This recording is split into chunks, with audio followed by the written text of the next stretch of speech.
Guys, welcome to my another blog.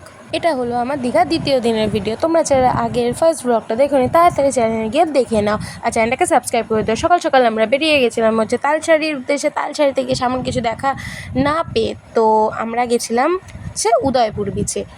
সেখানে গিয়ে সমুদ্রকে দর্শন করে আমরা খেতে বসে গেছিলাম কাঁকড়া। আর লাইফে আমি ফার্স্ট টাইম খেয়েছি কাঁকড়া, খেতে জাস্ট অসম ছিল।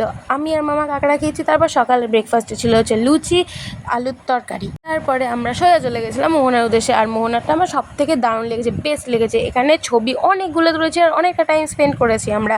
আর এখানে ছিল পাশে মৎস্য আড়ত, সেখানে অনেক ধরনের মাছ দেখে কিছু মাছ কিনে নিয়ে আমরা গেছিলাম হচ্ছে মোহনার প্রান্তে। সেখানে কিছু ছবি তোলার পর আমরা গেছিলাম হচ্ছে ডাব। তারপর থেকে সোজা চলে গেছিলাম হচ্ছে মন্দারমণি, কিন্তু আমি ওখানে ভিডিও করতেই ভুলে গেছি। তারপর দুপুরে আমরা সমুদ্রে নামবো বলে সবাই রেডি সেডি হয়ে চলে এসেছি নিচে খেতে। আজকে সবাই খাওয়া হয়েছিল ইলিশ, কিন্তু আমি দাদা ইলিশ খাই না বলে আমরা খেয়েছিলাম শাহী পনির। আর এখানে দাদা এমনভাবে রেডি হয়ে চোখে থেকে হাসি পাচ্ছে। আর এখানে মামা ক্যামেরা অন করেছে বলে ঢং করে করে খাচ্ছিল। তাই হোক, সবাই মিলে খুব আনন্দ করেছি, খুবই মজা করেছি। আর সন্ধ্যেবেলা খেয়েছিলাম হচ্ছে চিকেন পকোড়া, পমফ্রেট মাছ ভাজা, আর মামি কিনেছিল এখান থেকে মিষ্টি, ওরা খেয়েছিল ফুচকা। আর এখানে অনেক ধরনের মাছের ভ্যারাইটি ছিল, হেভি লাগছিল। আর সত্যি কথা বলতে প্রকৃতির জিনিসের থেকে সুন্দর জিনিস কোনো কিছু হতেই পারে না।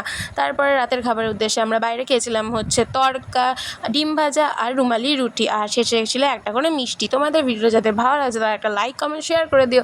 আর আমি এটাও জানি যে এই ভিডিওতে কিছু লোকের গাও জ্বলবে, কিন্তু যাদেরকে মিন করেছে তারাই বুঝতে পারবে, বাকিরা কেউ বুঝতে পারবে না। যাই হোক, তোমাদের ভিডিওটা কেমন লাগছে? Thank you for watching, by.